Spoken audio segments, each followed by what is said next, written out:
Distinguished guests, ladies and gentlemen, good afternoon. On behalf of Invest Hong Kong, I would like to welcome all of you. In this afternoon, we are honored to have two sessions with many distinguished speakers from various fields to share their views. My name is Alan, and I'm the MC of today. Before we get started, I would like to take a couple of minutes to remind our participants for the following points. This session will be conducted in English with simultaneous interpretation. For on-site audiences, you may take the headsets from the table at the entrance. For online audiences, the microphones and videos for all audience will be muted at all times. If you wish to ask any questions, please submit your question using the Q&A function. We may not be able to address all the questions during the session. Any unanswered questions will be replied individually via email after the webinar.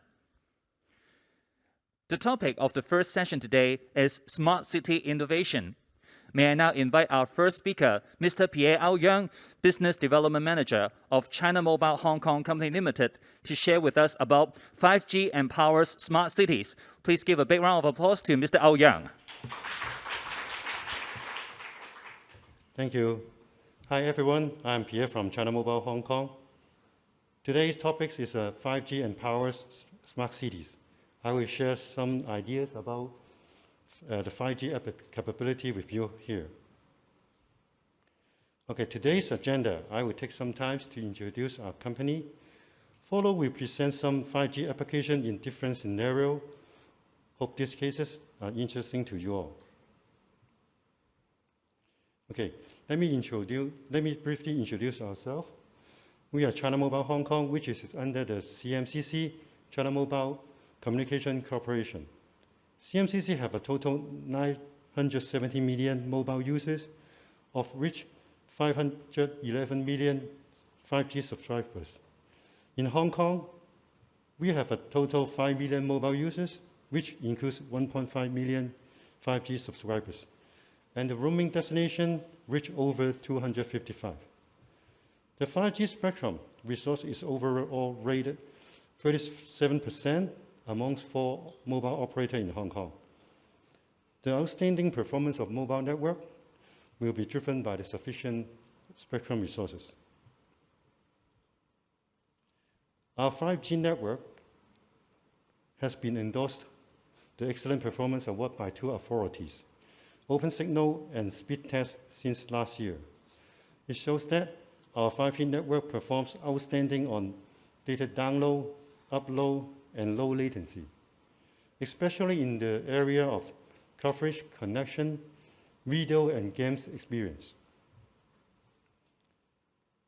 In order to accelerate the 5G application and implementation, CMCC formed the Industrial Institute for Scenario Study. It is located in Shanghai, Xiong'an in Beijing, and Chengdu for 5G application development in different industries like transportation, energy, medical, or smart city.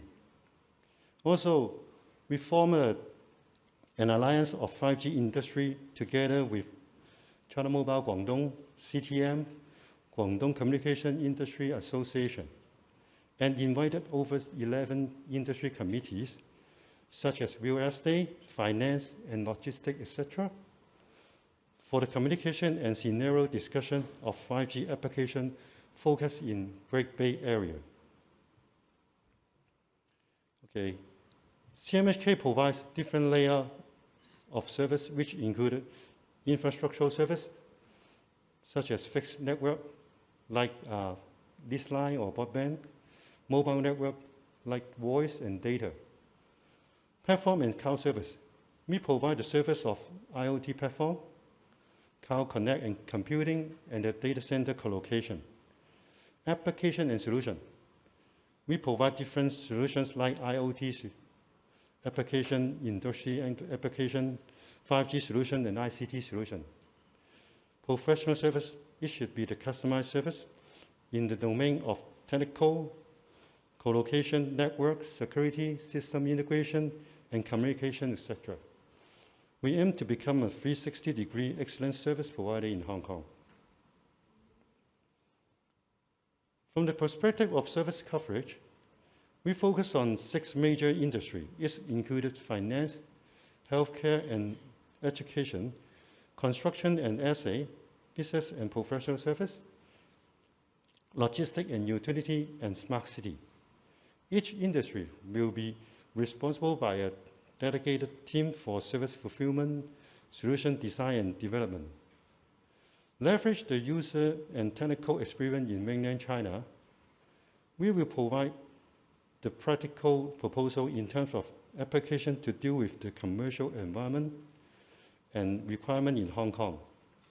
We believe that the exchange of best practice is significantly important for sustainable development in every industry. Okay, I'm going to share some 5G application with you here. Nowadays, a virtual list line can be created through 5G slicing technology, which can be provide highly reliable, secure, and stable transmission in the mobile environment. Simply say that we reserve the resource of spectrum to provide a dedicated path for data transmission. It will not be interfered by the other users. The target user should be the enterprise that provides critical mission or high availability concerned business, such as finance or medical. For example, automated teller machine ATM requires secure, stable, and reliable connection. Network availability is the barrier to limit the service provided. 5G slicing can be able to meet the connection requirement similar to the list line, but without the constraint of location. It helps the bank for better location arrangement of the ATM network. Okay. We all know that the ambulance operation is a time-critical mission. The earlier that can cure, the higher chance for saving lives. In fact, we cannot control the road situation to avoid traffic jam, but we can still get the soonest treatment with the premium communication capability.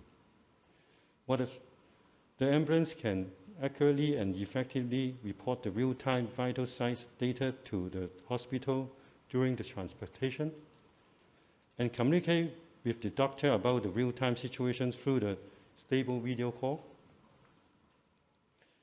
It resulted in the patient getting prompt and proper treatment while he or she arrives at the hospital. The ambulance crew can handle the patient situation with the appropriate action instructed by the doctor. More time you save, the more life you can save. SMS has been in our list for decades now. It is a common form of text message that's mainly used for notification. In the era of 5G, the SMS can be upgraded to contain text, picture, and video together. The 5G message can enrich the content of promotion, billing, instruction in order to catch the attention of recipient. Make this popular communication channel become more interactive and efficient. The next phase of 5G message, which we aim to be more interactive, will be able to collect feedback from the recipient, or the recipient can submit a request through the 5G message. It will help for better understanding of your target customer to make a personalized marketing promotion. Leverage the latest technology of low power consumption, massive connection, wide coverage, and high penetration, along with a premium IoT mobile network. The higher reliability, real-time access management can be provided. The tracking tag can detect location, temperature, and light intensity, etc. All the data will wireless transmit to the LPWAN gateway. A single gateway can connect with multiple tags and send data to the management platform. The management platform will provide alert data analysis and reporting. One of the use cases will be real-time monitoring the temperature and light sensitivity of the vaccine delivery for quality assurance. It shows that the location and delivery status for more effective logistic management. Eventually, we can organize the transportation and maximize the risk of vaccine delivery with the IoT access management solution. Okay. Safety is always the top priority. The construction site is a high-risk location. We are keeping to minimize the casualty by the regulation and technology application. Since the construction site is usually an undeveloped area, the mobile network will be relied for device and data management. We install the CCTV with different AI function and IoT sensor to monitor different site area. The worker will wear the smartwatch for health condition monitoring and call for help if necessary. The site office staff will find the room for patrol and progress management. Imagine that every single area and worker can be protected by different IoT device, prevent the accidents occurring by the strict inspection of AI surveillance. We aim to build and reinforce the safety net at the construction site by different applications. Electric vehicle is getting popular all over the world. We can see the benefit of EV in terms of environmental and digitalization. The involving of EV will be autonomous vehicle. It will improve the safety of driving obviously beside. Connect the camera, sensor, lidars, radars, and AI with the V2X technology and 5G network for data communication. It can be more interactive to perform different functions like retail. You can sell merchandise everywhere, patrol, to act as a mobile security guard or police, express for package delivery and advertising, to perform a mobile interactive promotional channel instead of transportation only. The functional autonomous vehicle can maintain the business continuity in any circumstances. Rely on the characteristic of 5G, enhanced mobile broadband, ultra-reliable and low-latency communication, and massive machine-type communication. It generates more opportunity for smart application development. Therefore, an ecosystem that included the digital innovators, hardware or software provider, service provider, network operators and users, etc., will be continue to grow and make the breakthrough in their domain. We provide the network as a platform to gather different stakeholders to enable more use cases. Eventually, the society will be benefit and improved by the multiple 5G applications. Just like our corporate slogan, 4G improves life, 5G changes society. Okay. Thank you. Thank you, Mr. Aoyang. Thank you. Our next speaker is Mr. Louis Lau, Senior Consultant of Public Sector Division of NEC Hong Kong Limited. Mr. Lau will be sharing about smart city innovation and challenges. Mr. Lau, please.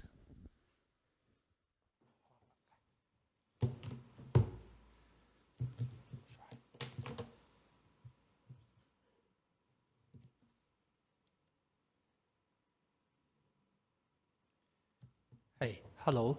My name is Louis. Thank you for having Louis and myself and NEC for today's discussions about smart city innovations. So I will have a quick introduction about our company first. So NEC, we are a Japanese company. We have been in the market for over 100 years. Traditionally, we are making hardware like network switch, transmission equipment, and we also make some hardware like PC and server and data storage. But nowadays, we produce less of this kind of hardware because we have a strategies about open networks. So we use other people's brands of equipment to integrate to a total solution for our customer. And also, we are more focusing on software now. And there are 3 key products that our company is mainly focused on nowadays. The first one is the biometric solutions. Many countries uses our biometric solutions for the national security purpose, so for border control, etc. The second one is about data science. We have teams of AI, and we have a few laboratories for doing data science now. And our data science actually have a long history. We have been doing this for almost 20 years already. And our data scientists are now working on projects like how to design some better medicines or doing AI in retail or finance. And then the third one is about network. So we are focusing on helping the operator to build 5G networks using the open network standard. And in Hong Kong, we also have a long history. We have over 30 years establishment in Hong Kong already. We are happy that we have also contributed in a lot of smart city initiatives in Hong Kong. For example, we have contributed in the smart airport project. We have also contribution in smart transport projects. We also help the government to open data so that third party can use those data for the government, for their applications. And also we have contributed a lot of projects with the government for digitalization of the government service. And globally, we have also lots of contributions on smart cities. For example, in Japan, we are responsible for building the disaster command center. So in case of earthquake, we can monitor where are the casualties and then broadcast out the important message to all the residents and then send out the rescue team for rescue, for example. And then, for example, in India, we also done a lot of smart city solutions, and then we also put sensors to get information for the agricultural business, and also help them to do digitalization IDs using facial recognitions and other forms to better improve the government services. I just picked a few more to explain. For example, in Argentina, we have similar kind of command center. In Spain, we put in our sensors in the garbage bin, so to help to use the computer to dispatch the dump truck to collect the garbage. In Hong Kong, we put sensors on the buses, and then put in our algorithms to give a very accurate estimated time of arrival for the bus services. So people enjoy bus services in Hong Kong. And in Singapore, we also have these kind of similar solutions, but on top of it, they also use those algorithms to find out who are the dangerous drivers, on the bus drivers that they pick up someone that they detect, they may have higher risk of accident, then they can send them for training. So actually, today my objective is to talk about innovations, and technology is usually a key element in the innovations. But technology, actually, it's a challenge by itself to picking up the technology. For example, would your technology overkill the project? Do you really need that kind of expensive technology to do that stuff? The openness of the technologies, so can you put in your own innovation in it, or are you tied to a particular vendor? The roadmap of the technology, do you have a proven roadmap? And also, like, sustainability and operability is also important. So imagine if you introduce 1 million sensors in the cities, you need some innovative way to monitor and operate those sensors. So, and today I want to focus on 3 main topics. First is the 5G. Why is it so innovative? Second one is about AI. What can we use AI or algorithm to solve our problem? And the third one is about what tools are we using for AI nowadays. So people said 5G is a true innovation in mobile technologies. I also agree on it. And I think the true innovations of 5G is in 2 parts. First part is that we call 5G, sometimes we call it new radio. It's NR, stands for new radio. because we have a new way of using radio resources in 5G. So in the 3G era, for example, you've got a 5 megahertz channel for use to use the data services. But in 5G, we have got a 100 megahertz channel to be used by everyone. And then you can achieve a 1 gigabit bandwidth using 5G. And then another key difference in radio resources is that in the old time, when we have 5G, we have a base station, and then under the base station, we send out the signal, and the people, it's like an umbrella. So people under the umbrella need to share the frequency and the time to use those frequency. But in 5G, we managed to send those signals in a beam form. So like everyone can use the radio all by themselves. So that 1 gigabit per second can be shared by many, many people. So that's got a huge boost of data throughput in the 5G compared to other previous generations of mobile. And the second innovations is about related to AI and robotics. Because nowadays we have different libraries for doing AI, like the TensorFlow. So people with little data science knowledge can also do AI and robotics nowadays. And we have some cool things, hardware like GPU or vector engine to actually accelerate this kind of calculations, and cluster technology, etc. But communication is the key part. So imagine if your robot needs to move around and you cannot bear a few millisecond disconnections or blackout, then you will have huge troubles on doing it. So 5G paved the path for this kind of communications. So this is a bit complicated. It is like a 5G infrastructures of mobile operator. But what we want to achieve is that, for example, a consumer user with a 5G mobile handset, which to the base stations here is we call base stations, which is broadcasting the radio signals in the air. They connect to the base stations and establish a connections, and then it will establish a connections to something called a core network. They will establish a tunnel to connect to the core network of the mobile operator. And what we want to achieve in 5G is that I want my robots or autonomous vehicles to connect to the same base stations. But if I'm a robot company or I'm the robot itself, I would want to program myself to better manage the resources between different robots. For example, if I want immediate resources to use, and I don't want to share with another robot, then I want to be able to control the radio resources, not asking the operator to do this provisioning. And then we also want to push our core network to the edge, so we can spread some logics to be done inside the robot and some logics at the edge of the network, and also some logic at the back end of the networks where you have the different layers of processing powers in different layers. So we need to have some things to be able to push around the core network.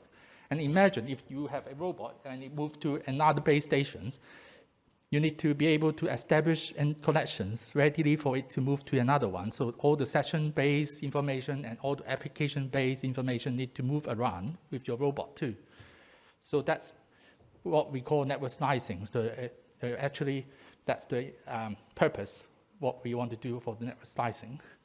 And when we do this kind of things, a few concepts need to be clear. For example, if I am a robots company, I want to operate a lot of robots.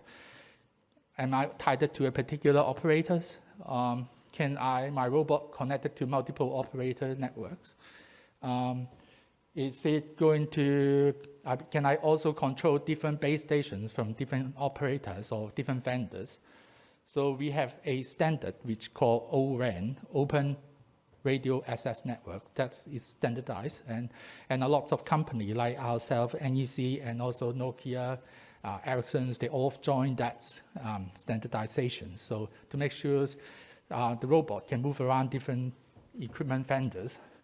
And we also have some technology for the cloud where you can push around those virtualization instance or computing logics everywhere to the edge and to the cloud or to the in-premises, etc. And actually, we have done a lot of, we're not only helping, we have done a lot of projects helping mobile operator to build 5G under this open network. For example, Japan, NTT, KDDI, and also with Concurrent is also using our open 5G networks. And we are also helping some operator in India and Europe to build 5G under open networks. And we also have applications on 5G, for example, construction site and smart waste management. And then the second part of it I want to discuss is about AI. So, airport is one of the key smart city index for a lot of cities. So everyone look at how smart your airport is. And actually, we have done a lot of work with the airport. And we have used our facial recognition engines, not for a lot of airline company. For example, Star Alliance use our facial recognition engines so that they can have a seamless travel experience across countries. And this kind of idea can be actually bring into the airport too.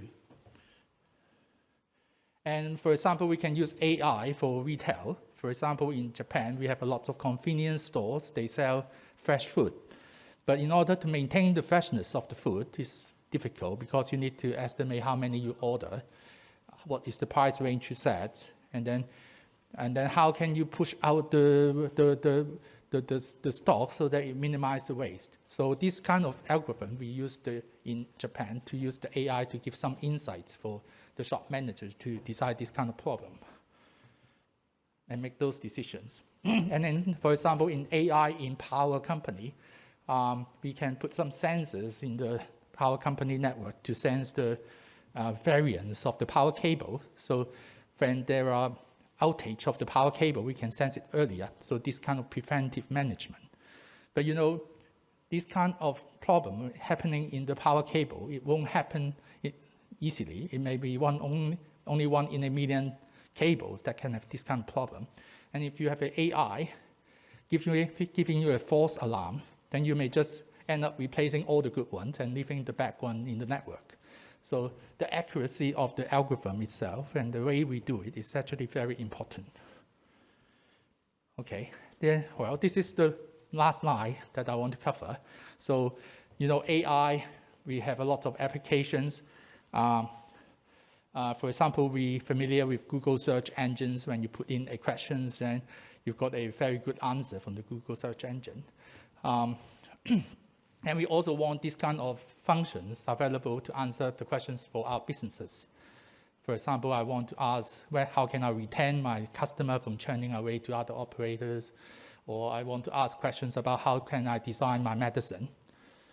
So, but Google cannot answer these questions now, but if you have a customized engine, this answer may be able to be answered. So a lot of companies invest on developing this kind of AI engine. For example, some company invests a lot on the network control or network customer service area, where you use an AI to answer you the network support call. They put out sensors across the network to measure the service level of every user. So when you call into the support center, they can tell you what time you have a problem, what kind of problem you have. Would it be a problem on the cable? Would it be a problem because you have too many users in the network doing it at the same time?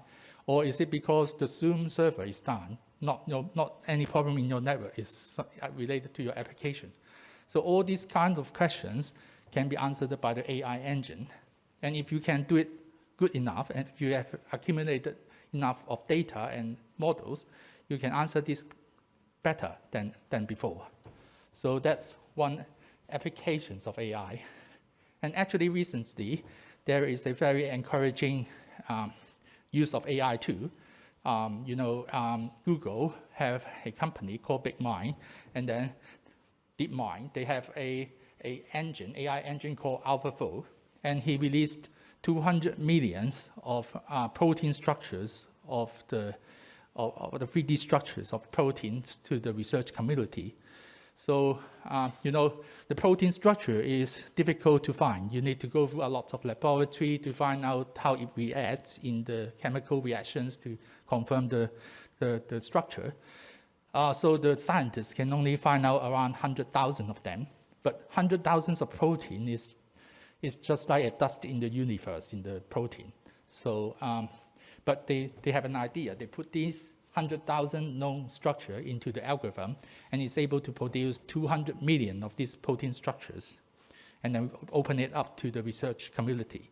So what's the impact is that pharmaceutical company can use those structures and put it in their simulations, and then they can test how does it perform in the body of the human body, or how does it perform in a rat, for example. And then they can also synthesize new proteins, for example, to make it be able to carry the medicine to cure cancer. So all of these kind of good use of AI have two common characteristics. One is the data size. So when we're talking about data size, it's not about really the size, but about the quality of the data. How do you put the sensor to collect the really useful information for your analysis? You can have a lot of data, but if they are useless, then it's no meaning. The second part is about the number of models. When you, for example, go through a Google search, you type in the questions and ask Google search. Actually, they go through a lot of models to solve your problem at the same time. That's something we call deep learning, or we call it neural machine learning. So it's like mimicking how our brain works. So, and then actually we have a new area of data science, which we call auto machine learning. So we can produce, put in our engines, and then we list out a list of models that can be useful for your data analysis. And then you can easily plug in those models to your engines to solve those problems.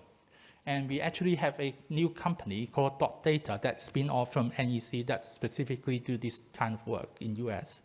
And actually they went into some AI competition, and they've got very good results. Just use the model suggested by the data model. They can achieve top 20% in the competition with the top data scientists in the world. So that's the last slide I want to share. And okay, thank you.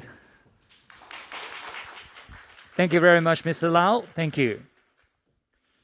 And now I'd like to invite Mr. Mark Chen, Executive Lead and CTO of Neuron Digital, to share with us about towards smart city decarbonization empowered by digital technologies. May I hand over to Mr. Chen? A big round of applause, please.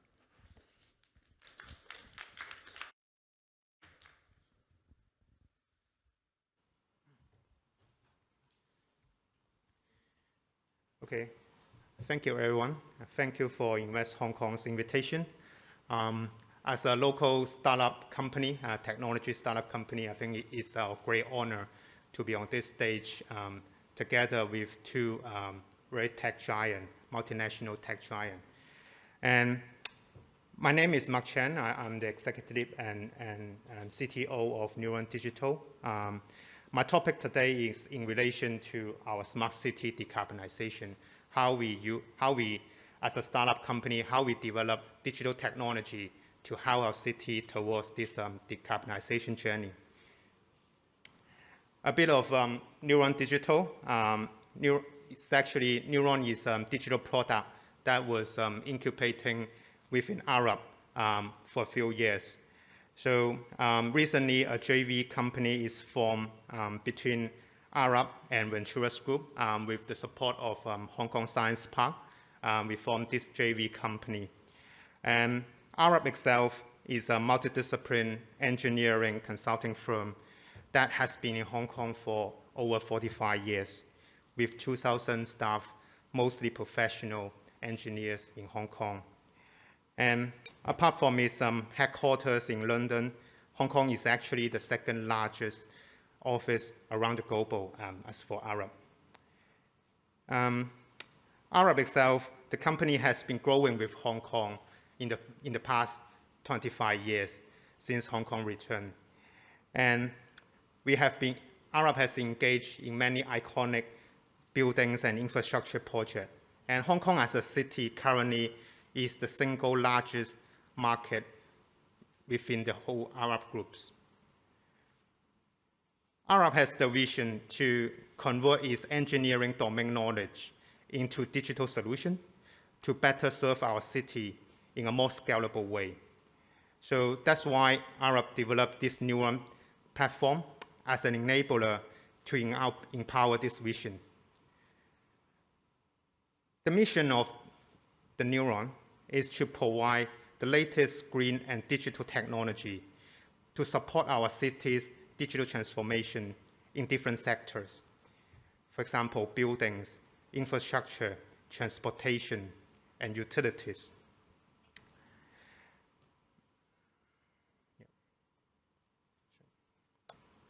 Among all these sectors, we find that there's one common challenge. This common challenge is decarbonization. You may have heard of some of the key figures that our built environment currently contribute to 90% of our carbon emission and over 66% of electricity use within Hong Kong. So any of the improvement in terms of energy saving in our built environment will make great contribution to our city's decarbonization journey. Hong Kong has set a climate action plan where by 2050 we should achieve net zero, and by 2035 we should be half of the way. According to Arup internal research, if we want to achieve net zero by 2050, we need to reduce 40% of carbon emission by 2030. And we should also, in terms of the building sector, we should aim to achieve net zero during the building operation stage by 2030 and achieve 40% reduction into the embodied carbon when we design and build and construct the building. As I said, towards net zero for building operation stage, achieve net zero is extremely challenging. Recently, Neuron and Arup participate in a design competition hosted by Hong Kong GBC to prototype this decarbonization model for existing building. And we propose a concept, what we call the living lab prototype, by using a mix of green and digital technology. And theoretically, we can achieve 50% of carbon reduction during the building operation stage. In real cases, for example, one of the most green and sustainable building in town currently in Hong Kong, One Taikoo Place, the Arup and Neuron team, we put on all the cutting-edge technology, green, sustainable, and digital technology. We are managed to achieve 34% of energy saving as compared to other Grade A office. However, if we consider city as a whole, we are facing the challenge not just to whether we have the technology to achieve greener building design, but it's actually how far we can do it, how scalable we can do it, how affordable we can do it. We need to have easy adoption and affordable technology that the whole city can benefit from, not just for few buildings. If we look into the breakdown, carbon emission is not just directly relating to how much aircon and lighting we are using. It is actually generating across the building life cycle, starting from how we design it, how we construct it, and including how we demolish it. So the vision and also the mission for Neuron is to provide building life cycle digital transformation solution from design, construction into building operation. By getting the operation insight, we use the data to help the design team to further optimize the building design.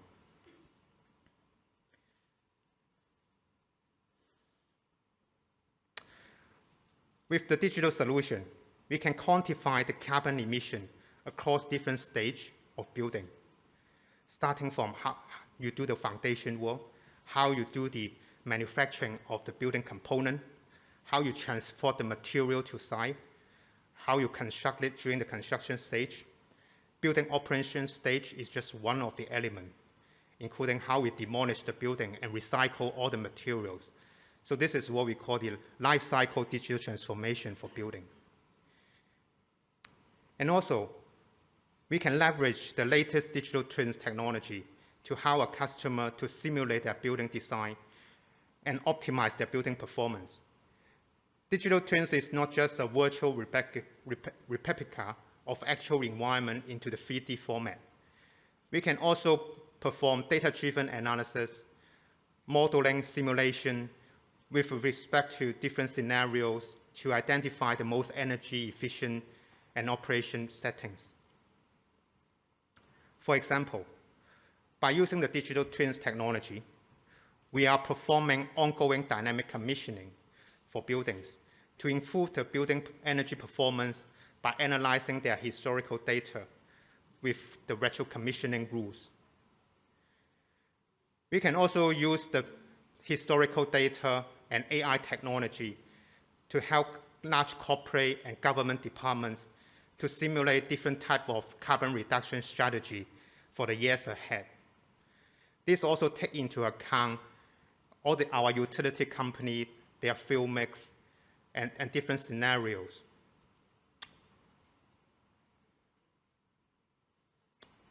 Also, by using machine learning and AI technology, digital twins can calculate the most optimized configuration for buildings and generate actionable insights and feedback control signal back to the building system.